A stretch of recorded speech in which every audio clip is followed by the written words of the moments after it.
오늘의 제목은 스탑 앤 고입니다. 함께 읽어볼까요? Stop and go. 예, 감사합니다. 저에게는 20년 지기의 친구가 한 명 있습니다. 딱 한 명 있어요. 20년 지기 친구. 여러분들도 혹시 20년 지기 친구가 있으신가요? 예. 이름은 김경준이라는 친구예요. 제가 예전에 서론에서 한번 다른 설교에서 한번 얘기했던 적이 있습니다. 경준이랑은 저랑은 같은 어린이집 출신입니다. 같은 어린이집 출신이고 이 친구랑 같이 교회도 다녔고 이 친구랑 초등학교나 중학교까지 같이 다녔습니다. 그러니까 이제 평일에는 학교에서 만나고 주말에는 이제 교회에서 만나는 거의 일주일에 3일 이상은 꼭 만나게 되는 그런 친구였죠. 가족 같은 친구였습니다. 주일날 오전 9시에 예배가 있어서 1시간 정도 예배를 드리고 나서 이제 대예배가 끝나고 점심 먹기 전까지 한 2시간 반 정도 항상 경준이랑 같이 놀았었어요. 경준의 집에는 레고가 참 많이 있었습니다. 그래서 레고를 가지고 막 논다든지 아니면 교회 뒤에 있는 놀이터에 가서 뛰어논다든지 아니면 뭐 PC방을 간다든지 그렇게 많이 놀았어요. 아니면은 교회 식당에 있는 TV로 이제 서프라이즈 진실 혹은 거짓 막 이런 거 보거나 스타크래프트 뭐 이렇게 중계 방송 이런 걸 봤었습니다. 이게 경준이랑 저랑 항상 같이 놀다 보니까 경준이랑 저랑 참 많이 싸우기도 했습니다. 말싸움도 하고 막 주먹 다짐도 하고 그렇게 많이 싸웠었는데 이 경준이랑 저와의 이 싸움의 총량을 100으로 봤을 때 거의 한 70%는 동생들 때문에 싸우게 된 거였습니다. 그러니까 제 동생 한번 저희 교회 왔었었죠. 2살 터울의 남동생이 있고 경준이에게는 3살 터울의 여동생이 한 명 있습니다. 이 둘이 항상 꼭 티격태격 되다가 이게 이제 형과 오빠의 싸움으로 이게 번지게 된 거죠. 애들 싸움이 부모 싸움 된다고 감히 네가 내 동생을 건드려? 이렇게 항상 이렇게 싸움이 번지곤 했었습니다. 평소에는 별로인데 그래도 늘 마음 한편에서 이렇게 신경이 쓰이는 존재가 바로 가족인 것 같습니다. 제가 설교를 준비하던 주중에 이 동생이 감기로 꽤 고생을 많이 했었어요. 제가 평상시에는 동생한테 야, 물 좀 떠와라 이렇게 시키는데 이번 주에는 동생이 저를 되게 이렇게 처량한 눈빛으로 쳐다보면서 형, 약 먹게 물 좀 이러더라고요. 그래서 제가 네가 떠먹어라고 했다가 마음이 세서 이렇게 물도 좀 떠다 주고 그런 존재가 바로 좀 가족인 것 같아요. 늘 곁에 있어서 당연한 것처럼 여겨지는 존재. 그러나 세상 그 무엇과도 비교할 수 없는, 하나님 제외하고 비교할 수 없는 그런 존재. 내가 무시받고 내가 억울한 일을 당하면 참을 수는 있지만 내 가족이 그런 일을 당한다면 참을 수가 없죠. 그만큼 가족이 우리에게 소중한 존재이기 때문입니다. 오늘 본문 말씀에서 다윗과 그의 동료들에게 한 가지 커다란 문제가 생깁니다. 세상에서 가장 소중한 이 가족들의 신변에 위협이 생기게 된 것이죠. 아말렉 사람들에게 납치가 됩니다. 오늘 우리는 이 엄청난 위기를 다윗이 어떻게 풀어가는지 살펴볼 것입니다. 그 중에서 우리가 좀 눈여겨보아야 할 점이 있는데 그것은 리더로서의 그 다윗이 언제 멈추고 언제 가는 행동의 그 결단을 내리는가, 언제 그런 판단을 하는가 하는 이 시기, 이 과정을 살펴봐야 합니다. 오늘 본문 이야기를 통해서 성도 여러분들께서 멈춰야 할 때가 언제이고 가야 할 때가 언제인지 리더로서의 진정한 모습이 무엇인지 이렇게 발견하시는 지혜가 있기를 소망합니다. 우리 함께 1절에서 5절 말씀을 읽겠습니다. 1절에서 5절입니다. 다윗과 그의 사람들이 사흘 만에 시글락에 이른 때에 아말렉 사람들이 이미 네겝과 시글락을 침노하였는데 그들이 시글락을 쳐서 불사르고 거기에 있는 젊거나 늙은 여인들은 한 사람도 죽이지 아니하고 다 사로잡아 끌고 자기 길을 갔더라. 다윗과 그의 사람들이 성읍에 이르러 본즉 성읍이 불탔고 자기들의 아내와 자녀들이 사로잡혔는지라. 다윗과 그와 함께한 백성이 울 기력이 없도록 소리 높여 울었더라. 다윗의 두 아내의 이스라엘 여인 아히노암과 갈멜 사람 나발의 아내였던 아비가일도 사로잡혔더라. 아멘. 지난주 다윗은 아기스의 명령에 따라서 대이스라엘의 그 전장에 출정 명령을 받게 됩니다. 징병이 되죠. 다윗은 이스라엘과 싸우고 싶은 마음은 없었습니다만 어쩔 수 없이 전쟁터로 이제 끌려 나오게 되었습니다. 그런데 너무나도 감사한 것은 이 다윗을 신뢰하지 않았던 그 블레셋의 다른 방백들, 그 수령들에 의해서 이 블레셋과 이 다윗의 이 연합은 깨지게 되죠. 거부되어집니다. 이론에서 다윗은 이스라엘과의 그 전면전에서 배제되는 역사가 일어나게 되죠. 이 완전 할렐루야인 겁니다. 지난 1년 4개월, 16개월 동안 오로지 자기의 생각과 힘만으로 문제를 해결하던 다윗은 더 이상 도저히 자기의 힘으로 해결할 수 없는 그 상황 가운데서, 그 한계의 상황에서 기가 막힌 하나님의 타이밍, 하나님의 은혜를 경험한 것입니다. 배제의 모양으로 임했던 하나님의 은혜였죠. 상황이 이러하니 이 원래 있던 곳으로 돌아가라는 이 아기스의 명령에 다윗은 서둘러 짐을 챙깁니다. 급하게 시글락으로 돌아오죠. 왜냐하면 다윗이 뿌렸던 씨앗들이 있었기 때문입니다. 다윗이 뿌린 씨앗들이 무엇이었냐면 하나님께 여쭈지 않고 자기 생각대로 행했던 행동들, 하나님의 뜻대로 행하지 않고 자기 생각대로, 자기 계획대로, 자기 멋대로 행했던 그 행동들의 그 씨앗들이 열매를 맺는 시기가 됐기 때문입니다. 우리가 잘 알다시피 다윗은 1년 4개월 전에 블레셋으로 망명을 시도했습니다. 하나님께 단 한 차례도 구하지 않고 자기 생각대로, 자기 뜻대로 블레셋으로 망명을 했죠. 그렇게 다윗은 시글락에서 아기스의 충성된 종으로서 위장을 하기 위해서 다른 주변 마을들을 약탈했고, 그 전리품을 아기스에게 바칠 때 유다 지역에서 빼앗은 약탈한 전리품입니다 라고 이제 거짓말을 했었습니다. 그러니 다윗과 그의 동료들이 지금 시글락을 비운 이때가 바로 다윗의 대적들에게는 그곳을 공격할, 복수를 할, 리벤지를 할 가장 최적의 시기라는 것이죠. 다윗도 이 사실을 알고 있었어요. 그 사실을 알고 있었기 때문에 서둘러 다시 시글락으로 돌아가려고 했던 것입니다. 그렇게 다윗은 혹여나 아기스의 마음이 변하진 않을까라는 걱정과 함께 군사들의 보호 없이 홀로 있는 그 가족들의 신변, 그 안전을 걱정하면서 불안한 마음에 급히 블레셋에게 그 주둔지였던 아벡을 떠나서 시글락으로 돌아가게 됩니다. 그런데 왜 불안한 마음은 항상 틀리지 않는 걸까요? 이 다윗의 걱정되는 이 불안한 마음을, 다윗은 걱정되는 불안한 마음을 가지고 급하게 돌아갔는데 시글락은 이미 불타서 폐허가 되어 있었다고 성경은 기록하고 있습니다. 성은 모조리 불타서 잿더미로 변해 있었고 가족들과 가축들은 어디로 갔는지 흔적조차 알 수 없는, 모두 다 빼앗겨버린 그런 상태가 되어버립니다. 지난 16개월 동안 다윗에게 끊임없이 괴롭힘을 당했던 아말렉 사람들이 조용히 복수의 칼날을 갈고 있다가 다윗이 출정 명령을 받고 시글락을 떠난 그때에 그들을 공격한 것입니다. 그리고 그동안의 손해를 메꿔야 되겠죠. 이 시글락뿐만 아니라 유다 지역에 있는 다른 성읍들까지 한꺼번에 치면서 이제 싹 쓸어버리게 된 것입니다. 다윗이 뿌린 대로 거두게 된 것이죠. 세상에 있는 모든 사람들은 자기가 뿌린 대로 거둔다라는 이 세상의 이치가 있습니다. 콩을 심으면 콩이 나고 팥을 심으면 팥이 나는 것처럼 말입니다. 콩을 심은 자리에 팥이 날 수는 없는 노릇이죠. 늘 악한 말, 악한 생각, 악한 행동을 하는 사람이라면 그 사람의 삶에 맺히는 열매는 좋은 것이 될 수 없습니다. 제가 설교를 준비하면서 과거에 받았던 질문 하나가 떠올랐어요. 뭐였냐면 효선이었나 채란자매가 저한테 해줬던 질문이었던 것 같아요. 살인자도 회개하면 천국 가나요? 라는 질문이었어요. 살인자도 회개하면 천국 가나요? 여러분들 어떻게 생각하십니까? 살인자도 회개하면 천국 갈까요? 갸우뚱하죠. 무자비하게 사람을 죽인 살인자가 회개하면 천국 갈까요? 아니면 못 갈까요? 회개라는 단어를 한번 생각해 봐야 되는데, 회개는 뉘우칠 회와 그리고 고칠 개자를 사용합니다. 단지 자기의 잘못을 뉘우쳐서 반성하는 것, 그 이상의 의미를 가지고 있어요. 잘못된 것으로부터 돌이키는 것, 고치는 것, 바꾸는 것, 이런 개념까지 같이 가지고 있는 것이 바로 회개입니다. 그래서 흔히 우리가 회개를 설명할 때 그 자동차의 유턴으로 많이 비유를 들어요. 내가 지금 잘못된 길로 가고 있다는 사실을 깨달았다면 즉시 차를 돌려서 180도 돌려서 원래 그 바른 길로 가야 하는 것처럼 말입니다. 만약 그 살인자가 진정한 회개를 했더라면, 예수님을 구주로 영접하고 이전의 잘못을 완전히 끊어내고 믿음 안에서 살았다면 아마 그는 천국에 갈 수 있을 것입니다. 그러나 그 사람이 행했던 행동, 그 살인에 대한 책임은 분명 져야 합니다. 마태복음 16장 27절 말씀을 보면 예수님께서 이렇게 말씀을 하십니다. 인자가 아버지의 영광으로 그 천사들과 함께 오리니 그때 각 사람이 행한 대로 갚으리라. 요한계시록 20장 12절에서 13절 말씀을 보더라도 각 사람이 자기의 행위대로 심판을 받는다라고 성경은 우리에게 분명하게 말씀하고 있습니다.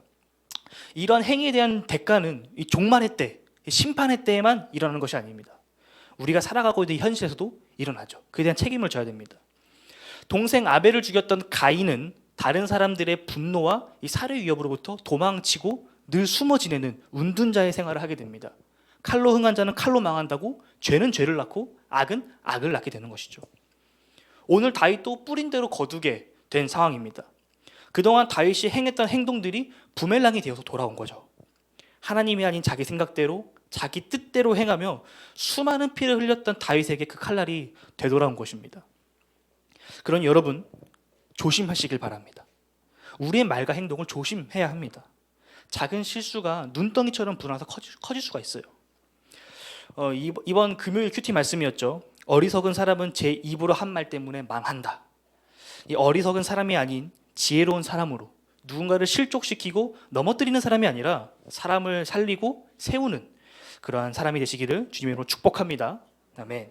이제부터 다윗이 리더로서 위기를 어떻게 판단하고 행동하는지 살펴봅시다. 6절에서 8절입니다. 6절에서 8절. 백성들이 자녀들 때문에 마음이 슬퍼서 다윗을 돌로 치자 하니 다윗이 크게 다급하였으나 그의 하나님 여호와를 힘입고 용기를 얻었더라.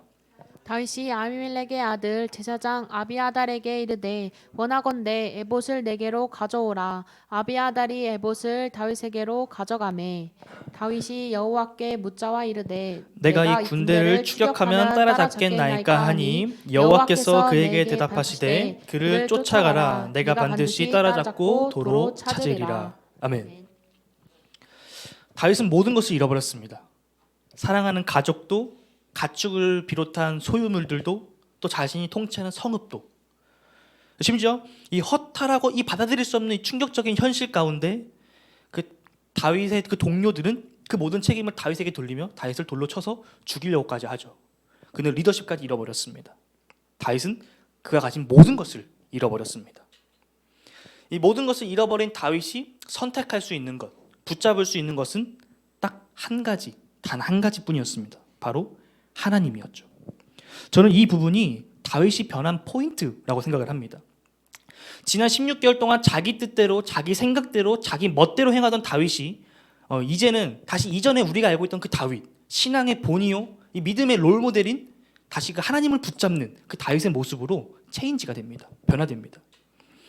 다윗은 하나님으로 인해서 힘을 얻고 용기를 얻었다고 성경은 기록하고 있습니다. 다윗이 어떻게 이렇게 한순간에 변할 수 있었을까요? 소망이 보이지 않는 이 절망의 상황 속에서 어떻게 다윗은 하나님으로 인해서 힘을 얻게 되었을까요? 용기를 얻고. 다윗이 위기의 순간에 하나님을 바라볼 수 있었던 것은 그가 경험했던 하나님의 은혜를 잊지 않고 기억하고 있었기 때문입니다.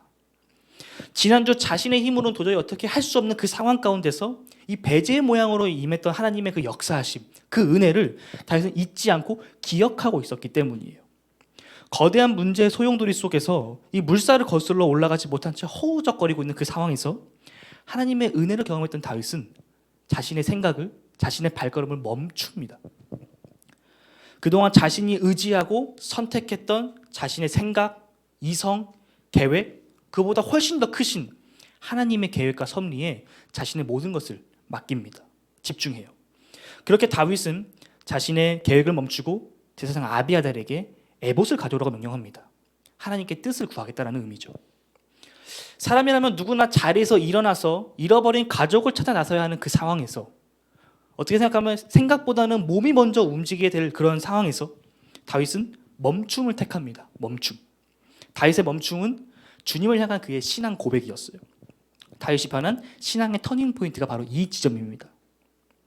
하나님을 붙잡기로 결정한 다윗은 자신의 계획을 올스탑시키고 제사장에게 에봇을 가져오라고 하죠. 에봇은 제가 앞서 한번 말씀드렸던 것처럼 성경이 허락하고 있는 유일한 계시의 도구입니다.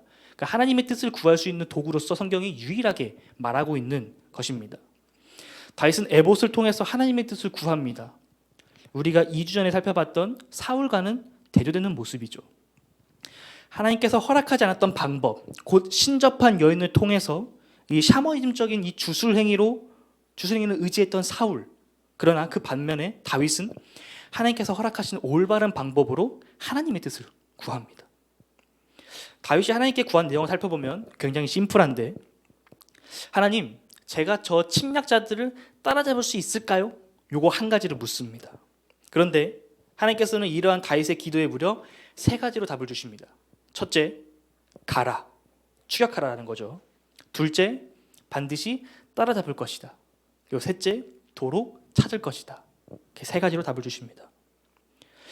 다윗이 하나님께 묻지 않았던 부분까지 하나님께서는 친절하게 응답해 주셨습니다. 다윗이 자신의 선택권, 자신의 인생을 이끌어가는 운전대를 하나님께 내어드리니 하나님께서는 그때부터 다윗을 리드하시기 시작하십니다. 하나님은 다윗이 구했던 저 침략자들을 따라잡을 수 있을까요? 라는 그 물음뿐만 아니라 그 다음에 일어날 일들까지 친히 응답해 주시고 보여주신 것입니다. 하나님께서 다윗에게 응답하셨던 것, 이 세 가지, 가라, 반드시 따라잡을 것이다, 도로 되찾을 것이다 라는 것은 실제로는 이 첫 번째 가라라는 하나님의 명령 안에서 전부 다 설명될 수 있습니다. 하나님의 응답, 곧 다윗이 블레셋 사람들을 쫓는 것은 다윗 안에 있는 그 블레셋 사람들을 향한 증오와 분노, 또는 함께 있는 그 600명의 사람들 안에 있는 그 분노로 인해서 발생된 사건, 그 이전에 하나님께서 놀라운 은혜를 행하시겠다라는 하나님의 섭리와 하나님의 계획, 하나님의 일하심이 먼저 진행되었다라는 사실을 우리는 발견할 수 있습니다. 그러기에 하나님께서는 그 명령에 순종할 것을 다윗에게 요청하십니다. 그리하여 하나님의 명령에 믿음으로 순종할 때 두 번째와 세 번째 답도 이루어지는 것입니다. 반드시 따라잡고 도로 되찾게 된다는 거죠. 하나님의 명령에 순종할 때, 하나님의 응답을 믿음으로 취할 때 하나님께서는 그 다음 길을, 그 다음 스텝을 다윗에게 열어주셨습니다. 다윗은 스스로 힘으로 해결할 수 없는 그 어려운 상황에서 이 자신의 인생의 운전대를 하나님께 내어드렸어요. 그리고 그 과정에서 하나님의 뜻을 구할 때 에봇을 통해서 하나님을 찾습니다. 다윗에게는 에봇이라는 하나님의 응답을 받는 도구 내지는 통로가 있었어요. 여러분들에게는 하나님의 응답을 받는 도구가 있으십니까? 아니면 하나님을 붙잡는 자신만의 기도의 장소가 있으십니까? 아니면 여러분은 위기의 상황 가운데서 어떻게 하나님을 찾으시나요? 저는 예전에 하나님께 묻고 그것에 대한 응답을 얻기 위해 사용했던 도구 혹은 이 통로가 중보기도였습니다. 중보기도. 본래 중보기도는 좋은 것이죠. 다른 사람을 위해 우리가 하는 기도니까요. 그런데 저는 그 좋은 중보기도를 악용했었습니다. 지금 생각해보면 참 얍삽하다는 생각이 드는데, 제가 고등학생 때 저에게 필요한 개인적인 그 필요를 위해서 주변에 있는 많은 분들께 중보기도를 요청했었습니다. 교회에서 기도 많이 하시는 권사님, 집사님들, 또 친구들에게 중보기도를 요청했었어요. 그리고 저는 기도하지 않았죠. 저는 하지 않으면서 다른 사람들을 통해서 이루어지기를 바랬었습니다. 당시에는 기도가 낯설고 꾸준히 하기도 힘드니까 제가 주님께 나아가 주님 앞에 엎드리고 낮아지는 시간을 갖는 것이 아니라 다른 사람을 통해서 응답을 받으려고 하는 그런 이기적인 모습, 잔꾀를 부렸었습니다. 제가 기도하지 않더라도 다른 분들이 저를 위해서 기도 많이 해주시면 응답되겠지, 언젠가 하나님께서 그들을 통해서 말씀해 주시겠지라는 그런 안일한 생각을 가지고 있었습니다. 요즘에는 스스로 기도합니다. 중보기도를 요청하기도 하지만 우선적으로 제가 먼저 기도를 하죠. 저는 요즘에는 주로 이 침대 머릿맡에서 기도를 합니다. 거기서 무릎 꿇고 엎드려서 주님께 기도를 하죠. 여러분, 다윗에게는 하나님의 뜻을 엿주는 기도의 도구가 있었습니다. 통로가 있었어요. 다윗은 자신의 삶 속에서 위기의 순간 때마다 에봇을 통해서, 제사장 아비아다를 통해서 하나님께 묻고 하나님으로부터 응답을 받았습니다. 여러분들은 어떤 기도의 도구가 있으십니까? 하나님의 뜻을 응답받기 위해서 여러분들이 붙잡고 있는 것은 무엇입니까? 이미 가지고 있으시다면 앞으로 그것을 더욱 발전시켜 나가시길 바랍니다. 그리고 만일 없으시다면 찾으십시오. 그리고 개발하십시오. 개발하는 방법은 단 한 가지, 직접 부딪히는 수밖에 없습니다. 여러분들 직접 무릎 꿇고 엎드려서 주님께 기도하다 보면 하나님께서 그 통로가, 그 도구가 무엇인지 말씀해 주실 것입니다. 그것을 붙잡고 날마다 주님과 함께 나아가는 여러분 되시길 바랍니다. 나의 힘으로 해결할 수 없을 것 같은 상황에서 이 눈앞의 문제의 답이 무엇인지 알 수 없는 그 막막한 상황 가운데서 타협하고 포기하고 뒤로 물러서는 것이 아니라 주님을 바라보고 주님을 붙잡고 주님을 의지하는 그 믿음의 멈춤이 여러분들에게 필요합니다. 스스로 해결할 힘도 없으면서 문제의 답이 무엇인지도 모르는 상황에서 어떻게든 해결해 보겠다고 발버둥 치며 허겁지겁 뛰어다니다 보면 결국 아무것도 해결하지 못한 채 도리어 일을 키우기 일쑤입니다. 이때는 무엇인가 행할 때가 아니라 멈춰야 할 때임을 기억하시길 바랍니다. 그러면 그제서야 비로소 하나님께서 열어주시는 길이 보일 것입니다. 길은 다른 곳에 있지 않아요. 우리 주님이 우리의 길이십니다. 길을 찾아 방황할 때 섣불리 걷지 마시고 참된 길을 발견하신 후에 걸어가는 믿음의 멈춤과 걸음이 있기를 축복합니다. 마지막 본문을 보도록 하겠습니다. 다윗이 멈춤으로 받은 하나님의 가라는 사인에 어떻게 반응하는지 살펴봅시다. 우리 9절에서 10절 읽은 다음에 17절에서 20절까지 읽겠습니다. 이에 다윗과 또 그와 함께한 600명이 가서 부솔 시내에 이르러 뒤떨어진 자를 거기 머물게 했으되 곧 피곤하여 부솔 시내를 건너지 못하는 200명을 머무르게 했고 다윗은 400명을 거느리고 쫓아가니라. 17절입니다. 다윗이 새벽부터 이튿날 저물 때까지 그들을 치매 낙타를 타고 도망한 소년 400명 외에는 피한 자가 없었더라. 다윗이 아말렉 사람들이 빼앗아 갔던 모든 것을 도로 찾고 그의 두 아내를 구원하였고 그들이 약탈하였던 것 곧 무리의 자녀들이나 빼앗겼던 것은 크고 작은 것을 막론하고 아무것도 잃은 것이 없이 모두 다윗이 도로 찾아왔고 다윗이 또 양떼와 소떼를 다 채잡았으며 무리가 그 가축들을 앞에 몰고 가며 이르되 이는 다윗의 전리품이라 하였더라. 아멘. 우리가 전부 다 읽지 않았지만 9절에서 20절 말씀은 대략 이렇습니다. 다윗은 빼앗겼던 가족들을 되찾기 위해서 600명의 부하들을 인솔해서 아말렉을 향해서 나아갔습니다. 그러다가 이 부솔 시내라는 곳에 이르렀는데 이미 아벡에서부터 전속력으로 달렸던 이 다윗의 군대는 크게 지치게 됩니다. 600명 중에서 무려 3분의 1인 200명이 주저앉아 버리게 된 것이죠. 이 다윗은 하는 수 없이 지쳐 더 이상 걸을 수 없는 200명의 군사들을 머물게 하고 나머지 이 400명의 사람들만 데리고 다시금 아말렉을 찾아 나섭니다. 그러던 중 길에 버려져 있는 한 사람을 구하게 되는데 그 사람은 이집트 사람으로 그 아말렉 사람들의 노예였던 사람이었습니다. 아말렉 사람들과 함께 시글락을 약탈했던 사람들 가운데 한 명이었는데 시글락을 약탈한 이후에 병이 들자 그 주인이 이 이집트 사람을 버린 것이죠. 다윗은 버려졌던 그 이집트 사람으로부터 아말렉 사람들의 위치에 대한 정보를 입수합니다. 다윗이 이렇게나 빨리 돌아올 것을 예상하지 못한 채 이 약탈한 전리품들을 가지고 먹고 마시고 잔치를 벌이고 있는 이 아말렉, 잔뜩 술에 취해 있는 아말렉을 상대로 다윗은 대대적인 기습 공격을 펼칩니다. 그래서 아말렉 사람들은 제대로 싸워보지도 못한 채 거의 전멸하다시피 하게 되죠. 다윗은 또 그와 함께 있는 그의 동료들은 이 빼앗겼던 가족들을 되찾고 또 가축을 비롯한 재산들도 다 되찾게 됩니다. 이 위기의 순간에 멈춰서 주님의 뜻을 구했던 다윗이 이 주님의 명확한 음성을 들은 다음에 아말렉을 향해 진격하며 나아갈 때 그 분위기가 어땠을까요? 좀 고조되어 있는 분위기지 않겠습니까? 좀 사기가 충만하고 주님께서 우리와 함께 하시는구나, 주님이 우리를 버린 것이 아니구나, 어떤 이런 마음이 있지 않았겠습니까? 또한 당한 만큼 갚아주겠다라는 어떤 그런 아말렉을 향한 이 복수와 이 보복에 들끓는 마음이 함께 있었을 것입니다. 그런데 이 블레셋과 이스라엘이 대치하고 있던 이 주둔지인 아벡에서부터 시글락까지가 90km, 그리고 시글락에서부터 이 아말렉 군사들을 쫓아서 지금 머물고 있는 이 부솔 시내까지가 25km, 그러니까 약 125km인데 이 125km를 그동안 쉼없이 강행군으로 달려왔던 이 다윗의 군대들은 무려 3분의 1인 200명이 지금 지쳐서 더 이상 걷지 못하고 땅에 주저앉은 상황이 된 것입니다. 한시가 급한 상황에서 한 사람의 힘이라도 더 필요한 상황에서 이 3분의 1이 나가 떨어진 것입니다.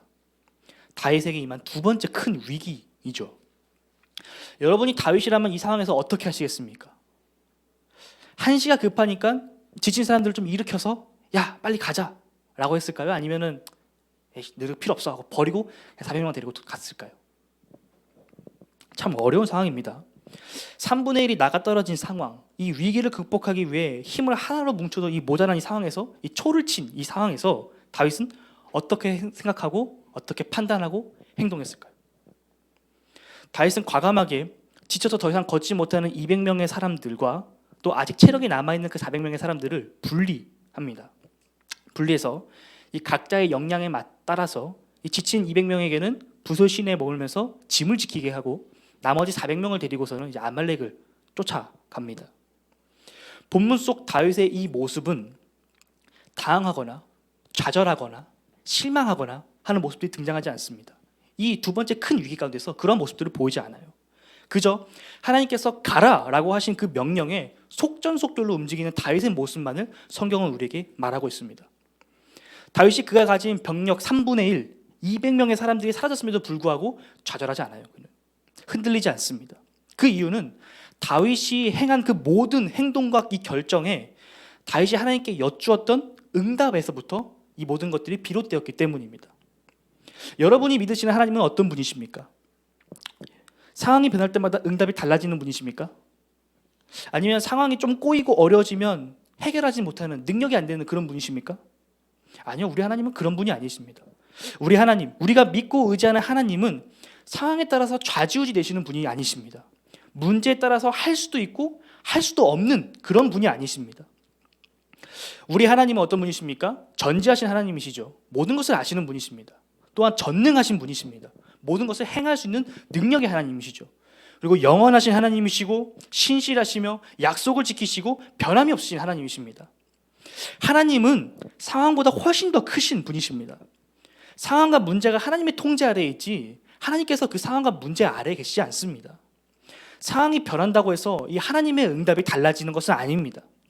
하나님께서 결정하신 그 계획, 그 사건은 인간이 아무리 방해하고 돌발적인 행동을 한다 하더라도 결코 흔들리지 않고 반드시 이루어진다는 사실을 기억하시길 바랍니다. 이러한 하나님으로부터 응답을 받았기에 다윗은 흔들리지 않습니다. 비록 다윗이 처하는 환경과 그 상황은 점점 더 열악해지고 어려워지지만 상관없어요. 지금 다윗이 붙들고 있는 것은 하나님이기 때문이죠. 보이는 것에 의존하지 않고 하나님의 그 응답에 의존했던 다윗에게는 숫자가 중요한 것이 아니었습니다. 600명의 군사가 아니더라도 하나님은 400명의 군사로도 충분히 행하실 수 있는 분이십니다. 아니, 그 체력이 있는 400명이 아닌 그 이미 지쳐서 더 이상 걸을 힘이 없는 200명이라 할지라도 우리 하나님은 행할 수 있는 분이십니다. 그 200명 없이 다윗 혼자라도 우리 하나님은 일하시기에 충분하십니다. 다윗은 바로 이 하나님을 붙잡은 것입니다. 이러한 마음, 이러한 믿음은, 상황을 초월하는 이러한 믿음은 우리 스스로 가질 수 있는 것이 아닙니다. 상황을 초월하여 그 너머에 계신 하나님을 바라보는 시선은 하나님께 묻고 하나님으로부터 들었을 때 비로소 생길 수 있는 시선이고 마음입니다. 우리 모두에게 이러한 마음과 시선, 이러한 믿음이 생기기를 소망합니다. 믿음의 눈을 들어서 우리를 도우시는 그 하나님의 도움이 어디서 오는지 날마다 발견하시고 고백하시는 여러분 되시기를 주님의 이름으로 축복합니다. 아멘. 말씀의 결론을 맺겠습니다. 오늘 우리는 다윗의 모습을 살펴봤습니다. 오늘 다윗은 그의 삶에서 멈춰야 할 때가 언제인지 그리고 가야 할 때가 언제인지를 분명하게 알고 있었습니다. 그 때를 알고 그의 때에 따라 행했던 이 다윗은 자신이 잃어버렸던 가장 소중한 것을 다시금 되찾게 됩니다. 다윗이 잃어버렸던 것이 무엇이었습니까? 하나님을 제외하고 세상에서 가장 소중했던 가족이었죠. 그리고 가축을 비롯한 소유물들이었습니다. 다윗은 자신이 잃어버렸던 모든 것, 크고 작은 그 모든 것들을 하나도 빠짐없이 되찾았다고 성경은 기록하고 있습니다. 다윗이 다시는 찾지 못할 것 같았던 이 모든 것을 되찾게 된 이 내면의 가장 중요한 것은 아말렉을 무찌르기 위한 뛰어난 전략도 아니었고 용맹하게 잘 훈련된 군사들도 아니었습니다. 다윗이 어떻게 행해야 할지 하나님께 구하는 자세, 그 멈춤의 자세, 그리고 하나님께서 응답하신 것을 믿음으로 순종하는 그 가는 자세, 믿음의 그 걸음의 자세, 스탑 앤 고. 주님이 말씀하시기 전에 나의 걸음을 멈추고 주님의 뜻을 묻는 것, 주님께서 응답하시면 그 길이 어떤 길이라 할지라도 그 길을 믿음으로 걸어가는 것, 이것이 다윗이 잃어버렸던 것을 되찾게 하는 놀라운 하나님의 역사의 통로가 됩니다. 그런데 다윗이 잃어버렸던 것은 가족과 소유물뿐만이 아니었어요. 사실 하나가 더 있습니다. 다윗이 하나님을 등지고 자기 스스로의 힘으로 문제를 해결하며 나아갈 때 포기했던 정체성, 어쩌면 버렸던 정체성, 이스라엘의 왕으로서의 정체성입니다. 지난 1년 4개월 동안 하나님께서 다윗에게 허락하셨던 그 사명의 땅 이스라엘을 떠나서 블레셋 땅에 거하고 있었던 다윗은 하나님께서 말씀하셨던 이스라엘의 왕이라는 그 사명을 잃어버렸습니다. 어쩌면 버렸어요. 그러나 다윗은 다시금 하나님 앞에서 하나님을 붙잡고 하나님의 말씀에 따라 믿음으로 순종하며 주님의 길을 걷기 시작하자 하나님께서는 다윗에게 그가 잃어버렸던, 포기했던, 버렸던 사명을 다시 회복시키십니다. 이스라엘의 왕으로 말이죠. 다윗의 왕적 리더십. 다윗은 하나님 앞에 나아가 하나님의 뜻을 구하는 리더의 모습을 보여줍니다. 그분이 말씀하실 때까지, 그분이 응답하실 때까지 스스로 어떠한 선택도 하지 않은 채 가만히 서서 주님의 응답을 기다리는 이스라엘의 진정한 영적 리더의 모습을 보여줍니다. 그 모습을 회복합니다. 두렵고 급한 마음에 섣불리 행동했던 사울과는, 또는 과거 다윗의 모습과는 다른 모습을, 성장한 모습을 우리에게 보여줍니다. 다윗이 보여줬던 두 번째 왕적인 리더십은 모든 백성을 사랑하고 품는 그 선군의 모습을 보여줍니다. 선군의 마음을. 우리가 함께 읽지 않았지만 오늘 본문 바로 뒤에 20절에서부터 31절까지 이어지는 내용을 보면 다윗이 하나님의 이 은혜로 다시금 대체된 전리품들을 어떻게 사용하는지 기록되어 있습니다. 다윗과 함께 아말렉을 공격하러 갔었던 그 400명의 사람들이 지쳐서 남아있던 200명의 사람들에게 야, 너네는 아무것도 하지 않았잖아, 너넨 받을 거 없어 라고 선을 긋는 그 상황 가운데서 다윗은 그 두 무리를 모두 다 품습니다. 서로 가지고 있는 역량에 따라서 각자의 역할을 다했다고 이야기합니다.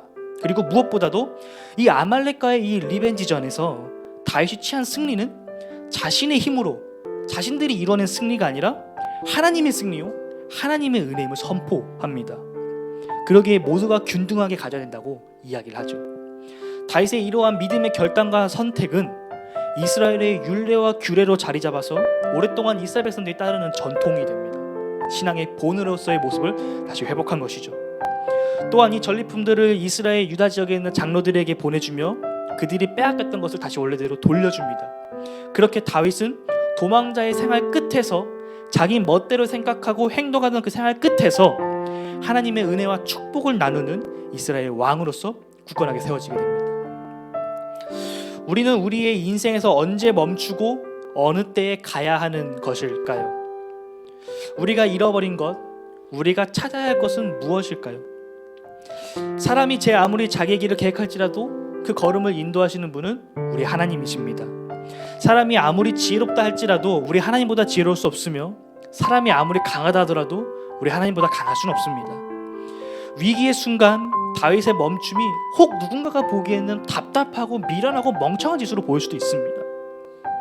지금은 한시라도 빨리 잃어버린 식구들을 찾기 위해 일어나야 할 때, 지금은 생각보다는 몸이 먼저 반응해야 될 때, 그러나 다윗이 의지하고 선택했던 하나님은 인간의 그러한 계산처럼 단순히 몇 수 앞을 내다보는 정도가 아닙니다. 하나님께서는 영원 전부터 오늘 이 사건을, 이 모든 과정을, 그리고 이 모든 결과까지도 아시는 분이시죠. 그러니 여러분, 인생의 어떠한 결정의 순간에, 인생의 위기의 순간에 더 나아가서 이 매일의 삶 속에서 나의 생각, 나의 판단을 선택하지 마시고 하나님을 선택하시길 바랍니다. 답정너인 채로 하나님을 대하는 것이 아니라 무엇인가 결정하기 전에 우리 주님께 선택권을 내어드리는 그러한 믿음의 멈춤과 믿음의 걸음이 있기를 소망합니다. 아멘. 우리 함께 기도합시다.